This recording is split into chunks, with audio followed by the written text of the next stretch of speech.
नमस्कार। श्री गणेशाय नमः। ओम नमः शिवाय। श्रावण मास महात्म्य कथा में आज पंचविंशो अध्याय का हिंदी में भावार्थ सुनाऊंगी। अभी इसमें मान के हिसाब से अभी श्रावण मास चल रहा है और मुझे 6 अध्याय आपको सुनाने हैं।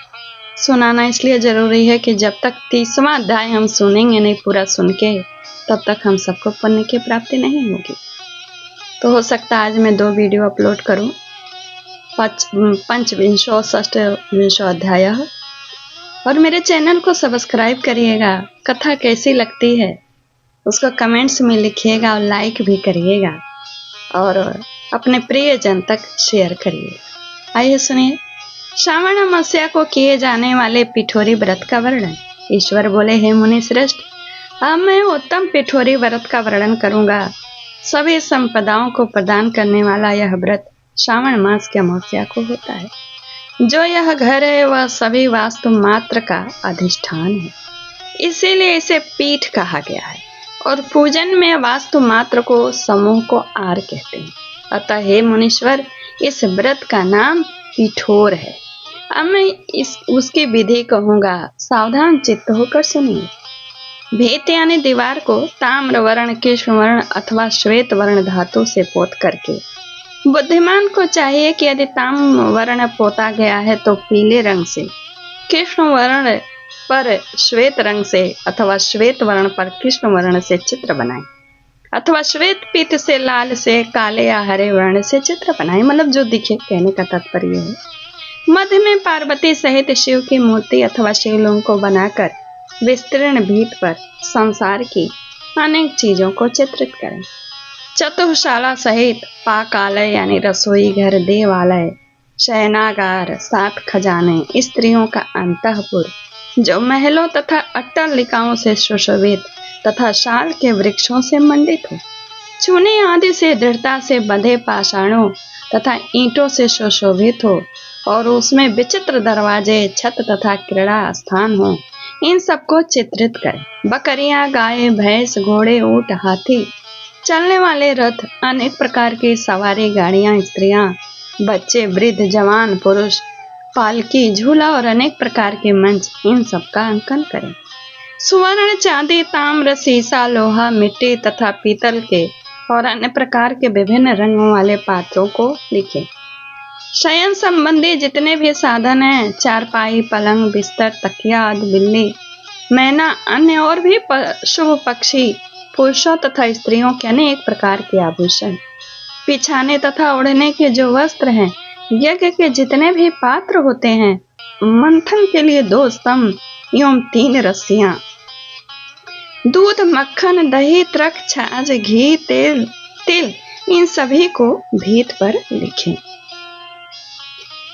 गेहूं, चावल, अरहर, जौ, मक्का, वार्तानल यानी एक प्रकार का अन्न होता है, चना, मसूर, कुल्थी, मूंग, कांगनी, तिल, कोदो, कातसी नामक अन्न, सावा, चावल, उड़द, ये सभी धान्य वर्ग भी अंकित करें। सील, लोढ़ा, चूल्हा, झाड़ू, पुरुषों तथा स्त्रियों के सभी वस्त्र, बांस तथा तृण के बने हुए सूप आदि, उखली, मूसल, गेहूं आदि पीसने तथा अरहर आदि दलने के लिए 2 यंत्र, चाकी तथा दरैता, पंखा, चमर, छत्र, जूता, 2 खड़ाऊ, दासी, दास, नौकर, पोष्य वर्ग, तृण आदि पशुओं का हर, धनुष, बाण, शतघ्नि, एक अस्त्र विशेष, खड्ग, भाला, शक्ति, बर्छी, ढाल, पाश, अंकुश, गदा, त्रिशूल, भिंडी, पाल, तोमर, मुदगर, परशु, फरसा, परसु माने फरसा, पट्टिस, भुसुंडी, परिघ, चक्र यंत्र आदि, जल यंत्र, दावात, लिखनी, पुस्तक, सभी प्रकार के फल, छुरी, कतरनी यानी कैंची, अनेक प्रकार के पुष्प, बिल्वपत्र, तुलसी दल, मशाल, दीपक तथा दीवट आदि, उनके साधन, अनेक विध, खाने योग्य शाक तथा पकवानों के जितने भी प्रकार हैं, उन सबको लिखें। साथ ही जो वस्तुएं यहाँ नहीं कही गई हैं, उन सबको भी भेद पर लिखें। मनुष्य यहाँ कितना लिख सकता है और मैं कितना कह सकता हूँ, क्योंकि एक एक पदार्थ के सैकड़ों तथा हजारों भेद हैं। 16 उपचारों से इन सभी का पूजन होना चाहिए। पूजन में अनेक प्रकार के गंध द्रव्य, पुष्प, धूप तथा चंदन अर्पित करें। ब्राह्मणों, बालकों तथा सौभाग्यवती स्त्रियों को भोजन कराएं। तत्पश्चात पार्वती सहित शिव से प्रार्थना करें, मेरा व्रत संपूर्ण हो। हे साम शिव, हे दया सागर, हे गिरीश, हे चंद्रशेखर, इस व्रत से प्रसन्न होकर आप हमारे मनोरथ पूर्ण करें। इस प्रकार 5 वर्ष तक व्रत करके बाद में उद्यापन कर देना चाहिए। इसमें घृत तथा बिल्व पत्रों से शिव मंत्र के द्वारा होम होता है। एक दिन अधिवासन करके यानी प्रारंभ सर्वप्रथम ग्रह होम करना चाहिए। आहुति की संख्या 1008 अथवा 108 होनी चाहिए। हे वत्स, तत्पश्चात आचार्य की पूजा करो और भूयसी दक्षिणा दे। इसके बाद बुद्धिमान को चाहिए कि इष्ट बंधु जनों तथा कुटुंब के साथ स्वयं भोजन करे।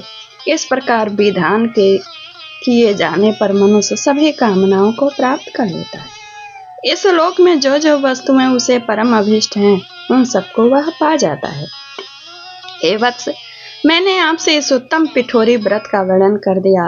इस व्रत के समान सभी मनोरथों तथा समृद्धियों को प्रदान करने वाला और शिव जी की प्रसन्नता करने वाला न कोई व्रत हुआ है और न तो होगा। मनुष्य इस व्रत में भीत पर जो जो वस्तु चित्रित करता है, वह चित्र वह निश्चित रूप से प्राप्त कर लेता है। यह अध्याय यहीं पूर्ण होता है।